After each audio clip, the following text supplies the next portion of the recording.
స్వార్థం 2014లో ప్రచురితమైన ఈ కథను రచించిన వారు శ్రీమతి ద్వివేదుల విశాలాక్షి గారు. అన్నయ్య ఇంత స్వార్థపరుడు అనుకోలేదమ్మా. నవమాసాలు మోసి కనీ పెంచిన తల్లి అనైనా లేకుండా నా మాట విని నాతో వచ్చేయమ్మా. నోటి నిండుగా నవ్వింది మహాలక్ష్మి.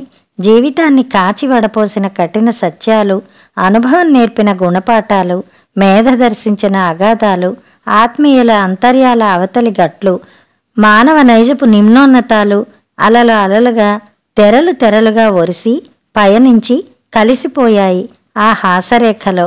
ఆ నవ్వు ఆనంద సమ్మితమో విషాదభరితమో తెలుసుకోవడం కష్టమే.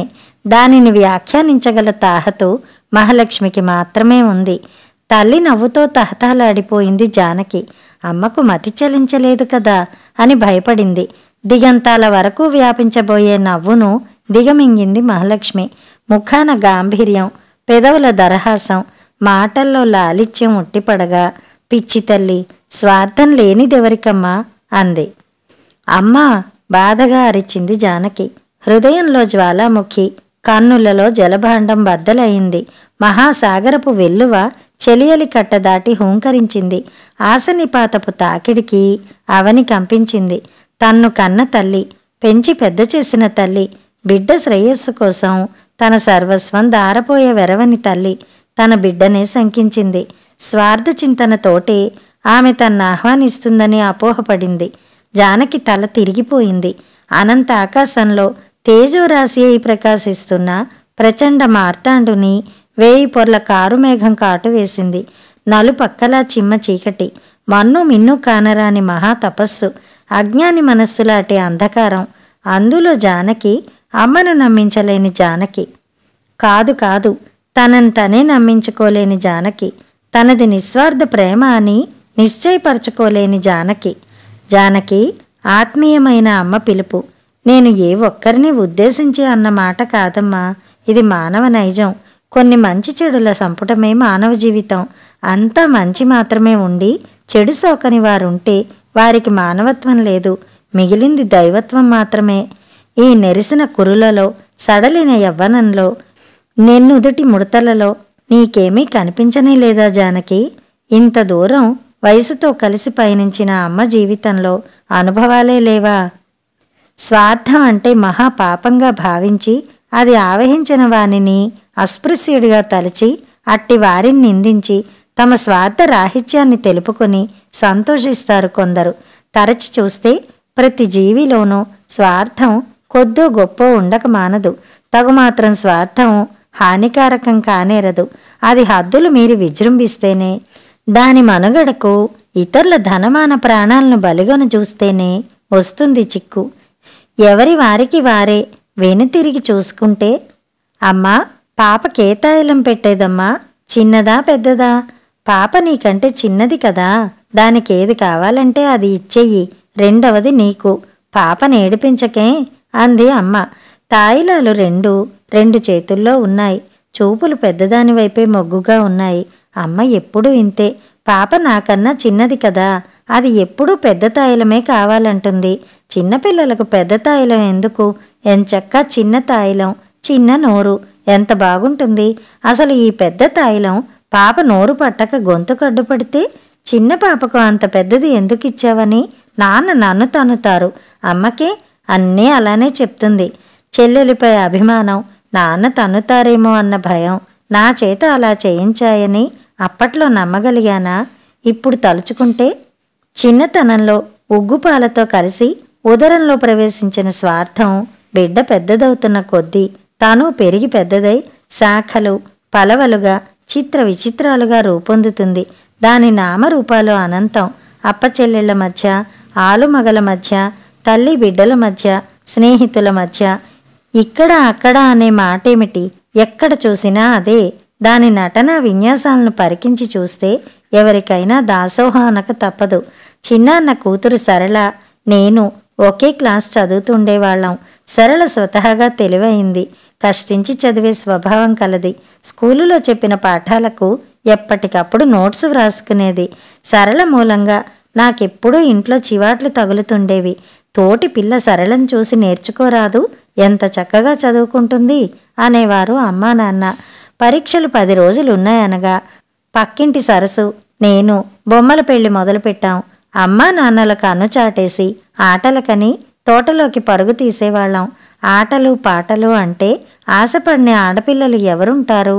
1-2 రోజులు మనసు బిగబట్టుకున్నా ఆఖరికి బొమ్మల పెళ్లి వినోదాలలో పాల్గొనకుండా ఉండలేకపోయింది సరళ. 5 రోజులు పెళ్లి, 3 రోజులు మనుగుడుపులు దివ్యంగా జరిగిపోయాయి. సరళ నోట్స్ పుస్తకాలలో కాగితాలు పప్పన్నాల విస్తళ్ల కింద కైంకర్యమైపోయాయి. టేబుల్ ముందు కూర్చుని బావురు మంది సరళ. బాగుందమ్మా, బాగుంది. నీ నోట్సులని మాకేం తెలుసు? పెళ్ళే పెళ్ళి. ఆ హడావిడిలో అవి నీవి, ఇవి మావి అని చూసామా? మా పుస్తకాలు చించిపోసాము, నీదొక్కటే కాదు అన్నాము సరసు నేను ఏకకంఠంతో. ఇదంతా ముందు నిర్ణయించుకునే ఈ పెళ్లికి దిగామా అంటే ఇప్పుడు చెప్పడం కష్టం. బుద్ధిపూర్వకంగా అలా చేద్దామనుకోకపోయినా ఏదో అజ్ఞాత శక్తి. సరళ మంచి మార్కులతో పాస్ అవుతుందన్న అసూయ కావచ్చు, మాచి చేయించిందా అనిపిస్తుంది. అంత మాత్రం చేత సరళ పరీక్ష పోనూ లేదు, మా అత్యవసర మార్కులు పెరగనూ లేదు. అది అంతే. కన్యాదాన ఫలితాన్ని అందుకుని తృప్తిగా ముందు ప్రయాణం సాగించారు పితృదేవతలు. పుట్టిన ఇంటికి, నువ్వు మెట్టిన ఇంటికి ఖ్యాతి తేవమ్మా అన్నారు బంధుజనులు.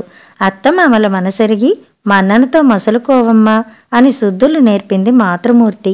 ఇన్నాళ్ళు పెంచి పెద్ద చేసిన నిన్ను ఒక అయ్య చేతిలో పెట్టి కళ్ళొత్తుకోవడమే మాకు మిగిలింది. భగవంతుడు నీకు మేలు చెయ్యాలమ్మా అని ఆశీర్వదించారు పితృపాదులు. సరస విరసాలతో మగని వలచి వలపించుకోగల మెలకువలు బోధించారు నెచ్చెలులు. తమ బిడ్డలు సుఖ సంతోషాలతో జీవించాలని, వారి జీవితాలు 3 పువ్వులకు 6 కాయలుగా అభివృద్ధి నొందాలన్న తల్లిదండ్రుల తపనలో తమ ఇంటి ఆడపడుచు తాను తిని ఒకరికి పెట్టగల తాహతులో ఉండాలన్న బంధుజనుల ఆకాంక్షలో తమతో ఆడిపాడిన ప్రియ సఖి వైవాహిక జీవితం వసంత సమీరంలా, మకరంద పరాగంలా హాయిగా తీయగా సాగిపోవాలనే చెలుల ఆపేక్షలో అసహజమేముంది? అందులోనూ శుభచింతన తప్ప వారి కొరిగేదేముంటుంది? ఆనందధామంలా ఉన్న అత్తింట అడుగుపెట్టాను. వైవాహిక జీవనంలో ఎన్ని సుఖ సంతోషాలను మనిషి ఊహించగలడో వాటినన్నిటినీ నా ఒడిలో ఒలకబోసాడు విధాత. వాటిని భద్రపరుచుకోవడమే నా వంతు. అత్తమామల ఆదరంలో, పతిదేవుని ప్రేమానురాగాలలో రాత్రింబవళ్లన్న భేదమే తెలియరాలేదు. ఎన్ని వసంతాలు వెల్లివిరిశాయో, ఎన్ని శరజ్యోత్సనాలు ప్రకాశించాయో ఆనాడు తెలియనేలేదు. ఈనాడు వాటిని గురించి కాలపు విలువ కట్టడంలో అర్థం అంతకన్నా లేదు. గడిచిన మధురానుభూతుల పరిపక్వ ఫలాన్ని అందుకున్నాక ఆ కాలంతో పనేముంటుంది? చిన్నారి మధు చిలిపి కన్నుల్లో చూడని ఆనందమే లేదు. వచ్చి రాని మాటలతో, తచ్చాడిపడే నడకలతో, జిలిబిలి పలుకులతో, పలకరింపు నవ్వులతో స్వర్గాన్నే సృష్టించాడా గృహంలో. కాలానికే కళ్ళెం తగిలించాడు. ఆ మత్తు నుండి కళ్ళు తెరవకముందే గర్భంలో శిశురోదన. నన్నీ అనంత విశ్వంలోకి రానివమ్మా అని. అది ఎవరితరం పాప? కాలం కలిసి వచ్చేదాకా ఓపిక పట్టు అన్నదే నా జవాబు. ఆనందధామంలో ఆధ్యాత్మిక జ్యోతిని వెలిగింప అవతరించారు చిదానంద స్వాముల వారు. అత్తమామల పరలోక చింతన అధికమైంది. స్వాముల వారి హితబోధనలతో, స్మృతి పురాణేతిహాసాలతో, భక్తి భజనలతో దేవళమే అయింది గృహం. వచ్చిపోయే భక్త సమూహానికి హద్దే లేదు. వారిని సత్కరింప నియమితులైన పతిదేవుల కార్యకలాపాలకు అంతే లేదు. నిస్సహాయంగా కళ్ళు తేలవేసుకు చూడడమే నా వంతయింది. స్వాముల వారి రూపంలో వచ్చిన ఏదో శక్తి నా నుండి, నా ఇంటిని, నా ఆనందాన్ని, నా ఆత్మీయులను వేరు చేస్తున్నట్టు బాధపడసాగాను. భగవద్దత్తమైన ఈ నిక్షేపాన్ని నా నుండి ఎవరో కొల్లగొడుతున్నట్టు హడలిపోయాను. గుప్పెటనున్న ధనాన్ని గుప్తపరచడం ఏమంత కష్టం అనుకుంటాము.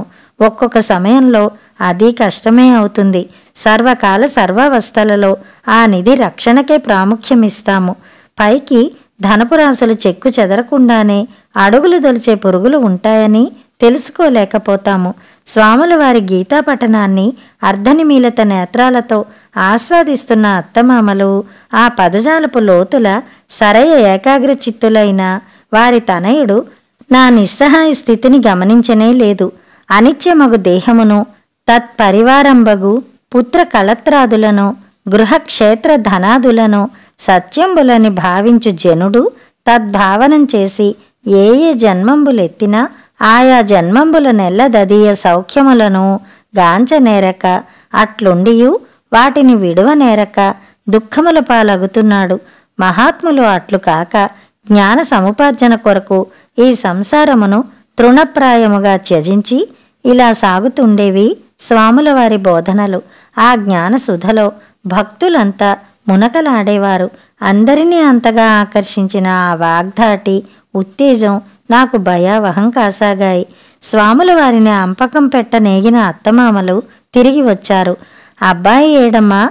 అది వారి మొదటి ప్రశ్న. మీతో రాలేదా? హృదయగత భయాల ఆవేదన. మాకన్నా ముందుగా వచ్చేశాడే. వారు రాలేదు. నిండు చూలాలైన భార్య, ముద్దు పలుకుల చిన్నారి తనయుడు, తమ ప్రాణం కన్నా మిన్నగా చూసుకునే తల్లిదండ్రులు వీరెవరూ వారిని రప్పించలేకపోయారు. అనుమానం ఉన్న చోటునల్లా గాలించాము. అగపడిన వారికి అందరికీ తెలియచేశాము. పత్రికల్లో విజ్ఞాపనలు, బంధుమిత్రులకు జాబులు వెళ్ళాయి. వెతకని పుణ్యక్షేత్రం లేదు, దర్శించని ఆశ్రమం లేదు, పరికించని జనస్థానం లేదు. అన్నీ వ్యర్థమే అయ్యాయి. అదిగో ఆ సన్యాసితో ఉన్నారు, ఇదిగో ఈ ఆశ్రమంలో ఉన్నారన్న వదంతులకు ఊగులాడిన హృదయం వారి రాకకై చూసి చూసి కాయలు కాచిన కనులు నిస్తేజమయ్యాయి. కానీ వారు తిరిగి రానేలేదు. నిన్ను విడిచి స్వర్గానికి రమ్మన్నా పోను లక్ష్మి అనేవారు. ఈ జీవితాలు జంటగా మానవత్వ పంటగా ఇలానే సాగిపోవాలి. ఇహంలో సుఖించలేనివాడు పరం కోసం పాకులాడతాడు. నాకు ఇహపర సౌఖ్యాలు రెండూ ఈ జీవితంలోనే దొరుకుతుంటే వీటిని కాదని ఎక్కడికి పోతాను? నిన్ను సుఖపెట్టి నీ ఆనందంలో భాగం పంచుకోవడం కన్నా కోరదగింది నాకేముంది? మధు, నువ్వు నా రెండు నేత్రాలు. అమ్మా నాన్న నా జీవిత మార్గదర్శకులు. మీ అందరి సౌఖ్యమే నేను కోరేది. మీ ఆనందం కోసం ఏదైనా చేస్తాను లక్ష్మి. నా జీవితాన్ని పణంగా ఒడ్డి మిమ్మల్ని సంతోషపెడతాను అనేవారు. జీవితాన్ని నందనవనంగా మారుస్తాననే భర్త, ప్రపంచంలోని ఆనందాన్నంతా నీ పరం చేస్తాననే భర్త, బతుకులో చావులో నీ సరసన నిలుస్తాననే భర్త, నీ నుండి వేరుగా నాకు జీవితమే లేదనే భర్త, జీవిత ప్రాంగణంలో కాలు మోపకముందే నా దారి వేరు, నీ దారి నీవు చూసుకో అని తప్పుకుంటే ఆ స్త్రీ గతేం కాను? ఆ పురుషుని ఏమనాలి? తన శ్రేయస్సు మాత్రమే చూసుకునే స్వార్థపరుడనాలా? తాను నమ్మిన ఆశయానికి సర్వం త్యజించిన మహాత్ముడనాలా? పిచ్చి నమ్మకాలతో పండు వంటి జీవితాన్ని పాడు చేసుకున్న బుద్ధిహీనుడనాలా? తన్ను నమ్ముకున్న తల్లిదండ్రులను, భార్యా బిడ్డలను నిర్దాక్షిణ్యంగా నీట ముంచిన కఠినాత్ముడనాలా? ఎవరేమనుకున్నా తన్ను కాదన్నట్టు తన మార్గమేదో తాను చూసుకుని తన గమ్యాన్ని పయనించే ఆ మానవుని త్యాగంలో మాత్రం స్వార్థం లేదా? బంధుజనుల పరామర్శలు, ఆత్మీయుల ఆక్రోశాలు అలవాట్లుగా మారే ఆ రోజుల్లో చంటి పిల్లలతో ఒంటరిగా ఏముంటావు? మా ఇంటికి వచ్చి ఉండు. నీ పిల్లలు పెరిగి పెద్దవారయ్యాక నీ ఇంట నిన్ను దింపుతాము అన్నారు అన్నా వదినలు. నిజమే, ఒంటరిగా ఉండడం నాకెంత అవసరమో నేను వారింటికి రావడం వదినకు అంత అవసరం. అమ్మ పోయిన తర్వాత ఈ ఏటా ఆ ఏటా పుట్టుకు వస్తున్న పిల్లల సందడికి తట్టుకోలేక నాలాంటి చెయ్యి సహాయం కోసం ఎంతగానో చూస్తోంది వదిన. డబ్బుతో వస్తున్న చెల్లెల్ని ఆదరించని అన్నగారిని అవివేకి అనక తప్పదు. అంత మాత్రం చేత వారి అభిమానాన్ని శంకించడం కాదు. ఎవరి ఊహలు వారివి. కొడుకైనా కోడలైనా నువ్వేగా మాకు మిగిలింది. ఈ ఇంట నీ మాట కాదన్నది ఎప్పుడమ్మా? నీకెలా బాగుందని తోస్తే అలా చెయ్యి అన్నారు అత్తమామలు. పిల్లలు ఏదో ఉద్ధరిస్తారు అనుకుని అర్ధం ప్రాణం అర్పించి పెంచి పెద్ద చేస్తే అక్కరకొచ్చి ఆదుకునే సమయానికి అటు ముఖం తిప్పితే వారి గతేం కాను? లేని కొడుకు లేకపోగా ఉన్న కోడల్ని ఎడం చేసుకుంటే వారికి ఆ మాత్రం చేయూతనిచ్చేవారు ఎవరు? పుట్టింటికేగిన కోడలు అత్తమామల అవసరాలు చూస్తుందా, ఆదరిస్తుందా? అందరిలో ఉన్న స్వార్థం నాలో మాత్రం లేకపోతుందా? నా 2 పిల్లలను అన్నగారి 10 మందితో కలిపి పెంచితే వారి ముచ్చట్లు తీర్చగలనా? అందరి అవసరాలకు ఆస్తి కాస్త హరించిపోతే కడకు నా పిల్లలకు మిగిలేది ఏముంటుంది? అంచనిష్ఠూరం కన్నా ఆది నిష్ఠూరమే మేలంటారు. పెద్దవారు అత్తమామలున్నారు, వారిని విడిచి నేనెలా రానన్నయ్యా? కొంతకాలం ఇలా సాగని అన్నాను. మామగారి మరణం మానబారుతున్న పుండిపై కారం జల్లిన విధమే అయింది. దశరథ మహారాజుల కొడుకు కోసం తపించి ప్రాణం విడిచాడన్నారంతా. కన్న కొడుకు గృహత్యాగం, తాళికట్టిన భర్త మరణం అత్తగారిని కుంగతీశాయి. అనుభవాల ఆలంబనతో కాలాన్ని మెల్లగా నెట్టుకు రాగలుగుతుందా వృద్ధనారి? ఎంతలేసి గాయాలను మాన్పగలిగే ఔషధం కాలంలో ఉంది. తిరిగి చూడకుండా ముందుకే పయనించే జీవితాలలో భవిష్యత్తుకే ఎక్కువ ప్రాధాన్యం. అమ్మాయి లక్ష్మి, పిల్లకి 12 ఏళ్ళు నిండాయి కదా, లక్షణంగా పెళ్లి చేసేయరాదటే అన్నారు అత్తగారు. ఇప్పుడొచ్చిన తొందర ఏముంది అత్తయ్య? చదువుకుంటుంది కదా, వీలు చూసుకు చేద్దాము అన్నాను. ఏమి చదువులోనమ్మా, ఏ ఏడుకా ముచ్చట బాగుంటుంది కానీ పిల్లల తల్లుల్లా 25 ఏళ్ళు వచ్చాక పెళ్ళేమిటో అన్నారావిడ. ఆవిడ మనసులోని ఉద్దేశం అద్దంలోని బొమ్మలా కనిపిస్తుంది. మొదటిది, మామగారు పోయిన ఏడాదిలో జానకి పెళ్లి చేస్తే కన్యాదాన ఫలితం ఆయనకు చెందుతుంది. రెండవది, ఉబ్బసం వ్యాధితో బాధపడుతున్న ఆవిడ కన్ను మూయకముందే మనవరాలి పెళ్లి జరిగితే ఆ వేడుక కాస్త చూసి ఆ పైన భగవంతుడు అనుగ్రహిస్తే దాని కడుపును కాచిన కాయని చూసి తాపిగా కన్ను మూయవచ్చు. మీరేం కంగారు పడకండి అత్తయ్య, జానకి పెళ్లి మీరు తప్పకుండా చూస్తారు. 1-2 ఏళ్లలో మంచి సంబంధం చూసి చేసేద్దాము అన్నాను. జానకి అత్తవారింటికి వెళ్ళిపోయిన దగ్గర నుంచి ఇంట్లో అంతా వెళితే, మధు దగ్గర నుంచి ఉత్తరం వచ్చిన రోజున పండగ. ఆ ఉత్తరాన్ని తిప్పి తిప్పి ఎన్నిసార్లు చదివినా అంతే. నేను క్షేమం, బాగా చదువుతున్నాను, నాన్నమ్మకెలా ఉంది, నీ ఆరోగ్యం జాగ్రత్తగా చూసుకో, ఇంతకన్నా రాసేందుకు మరేం లేదు. నిజమే, జీవితంలో అప్పుడే అడుగు పెట్టనున్న నవహృదయం తన ఆలోచనలను ఆనందాన్ని పంచుకుందుకు సరి అయిన జోడీ కావాలంటుంది. జీవితంలో ఎదురుచూడని దెబ్బలు తిని ఉద్రేకాన్ని ఉత్సాహాన్ని కోల్పోయిన ఈ తల్లికి రాసేందుకేముంటుంది? మధు పెద్దవాడవుతున్నాడు. వాడి జీవితాన్ని ఇక వాడికి వదిలివేయాలి. సాధ్యమైనంత త్వరలో పెళ్లి చేసి ఓ ఇంటివాణ్ణి చేస్తే తన బాధ్యత తీరుతుంది. తల్లిగా తను చేయగలిగింది చేసేనన్న తృప్తి తనకు మిగులుతుంది.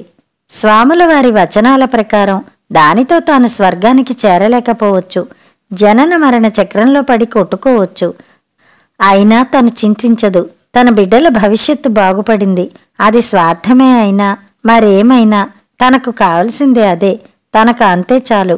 బరువు బాధ్యతలు మోస్తానని అగ్ని సాక్షిగా ప్రమాణం చేసిన వారు అతి నిర్దాక్షిణ్యంగా తమ పాటుకు తమ్ము వదిలి సర్వసంగ పరిత్యాగం చేశామన్న అహంతో వెళ్ళిపోయారు. అది పారమార్థిక కాంక్ష అయినంత మాత్రాన స్వార్థం కాదా? ఐహికమైన తమ స్వార్థానికి ఇతరులను బలి చేస్తే నిరసించే సంఘం ఈ స్వార్థాన్ని పూజిస్తుంది, చెయ్యెత్తి నమస్కరిస్తుంది, మహాత్ముడంటుంది. అత్తగారి మనసు ఎందుకో ఆరాటపడుతుంది. అమ్మాయి లక్ష్మి, మనం ఇద్దరం ఇక్కడెందుకే? హాయిగా అబ్బాయి దగ్గరికి వెళ్ళిపోతే పిల్లలు లేని ఇల్లు నరకమని ఊరికే అన్నారా పెద్దలు? నీ మానానా నీవు అలా మతిపోయిన దానిలా కూర్చుంటే నా హృదయం బద్దలవుతున్నదనుకో అన్నారు ఆవిడ. అబ్బాయి దగ్గరికి పోతే అన్నీ కలిసి వస్తాయి. మనుమనిపై అభిమానం కన్నా కాశీపై వృద్ధులకు ఉండే అభిమానం గొప్పది. కాటికి కాళ్ళు చాచుకున్న వారు గంగా తీర నివాసం, విశ్వనాథ దర్శనం కన్నా కోరేదేముంటుంది? భగవంతుడు అనుగ్రహించి అక్కడే కళ్ళు మూస్తే అంతకన్నా పుణ్యం వేరేముంటుంది? ఇద్దరం ఇక్కడ ఉండడం కన్నా అత్తగారన్నట్లు అబ్బాయి దగ్గరికి పోయి ఉండడమే మంచిదిగా తోచింది నాకు కూడా. మనుమని పెళ్లి చూసి కన్ను మూసింది నాయనమ్మ. కోడలు రావడంతో ఇల్లు కళకళ్లాడింది. నవ్వులు కేరింతలు హాస పరిహాసాలతో ఇంట్లో జీవం మెదలసాగింది. 20 సంవత్సరాల నిర్జీవ గృహం ప్రాణం పుంజుకుంది. బాధ్యతల బరువు ఒరిగిపోయింది. జరిగిపోయిన చరిత్రను తను మన్నం చేసుకుందుకు సమయం చిక్కింది. అంతకాలంగా ఘనీభవించిన హృదయం ద్రవించసాగింది. ప్రాణం కన్నా మిన్నగా ప్రేమించిన భర్తను వదిలి వారి అతి గతి తెలియని బాధను దిగమింగి ఇంత మొండిగా ఎలా బతకగలిగానా అనిపించింది. వారు ఇల్లు వదిలినాడే ఈ జీవితాన్ని ఎందుకు సమాప్తం చెయ్యలేకపోయానా అని నన్ను నేనే ప్రశ్నించుకుంటే దానికి దొరికిన సమాధానం ఒక్కటే. ఒకనాటి తమ అనురాగ ఫలాలైన బిడ్డలను గాలి ఎటు వీచితే అటుపోయే ఎండుటాకుల్లా విడిచిపెట్టలేకపోయింది. వారి జీవితాలు తీర్చిదిద్దిన బాటల్లో పయనించాలని ఆశించింది. ఇదంతా మీ అమ్మ స్వార్థం కాదంటావా జానకి? ఈనాడు నీ అన్న నవయవ్వన విలాసిని అయిన భార్యతో అమ్మకు కాస్త దూరంగా స్వేచ్ఛగా మనసుకు నచ్చిన రీతిగా ఉందామని వేరుంటే ఇదొక్కటే నా స్వార్థం. తల్లి గర్భం చీల్చుకుని ధరణిపై పడిన మానవుని మనుగడ స్వార్థంతోనే ఆరంభమైందమ్మా. మనం గమనించవలసింది అందులోని హెచ్చుతగ్గులను మాత్రమే అంది మహాలక్ష్మమ్మ ఓదార్పుగా. తల్లి ఒడిలో తలదూర్చుకుని బావురుమంది జానకి. జానకి, బండికి వేళవుతోంది, త్వరగా తెమిలిరా అంటూ ఎంతకూ బయటపడిన భార్యను పిలుచుకుపోయే ఉద్దేశంతో హాలులో కాలు పెట్టిన అల్లుడు ఆ తల్లి పిల్లల ముఖాలు చూసి తెల్లముఖం వేశాడు. పిచ్చి పిల్ల, మీరంతా ఉండగా నాకేం లోటమ్మా, క్షేమంగా వెళ్ళి లాభంగా రా అని దీవించింది మహాలక్ష్మమ్మ చిరునవ్వుతో. కథ సమాప్తం.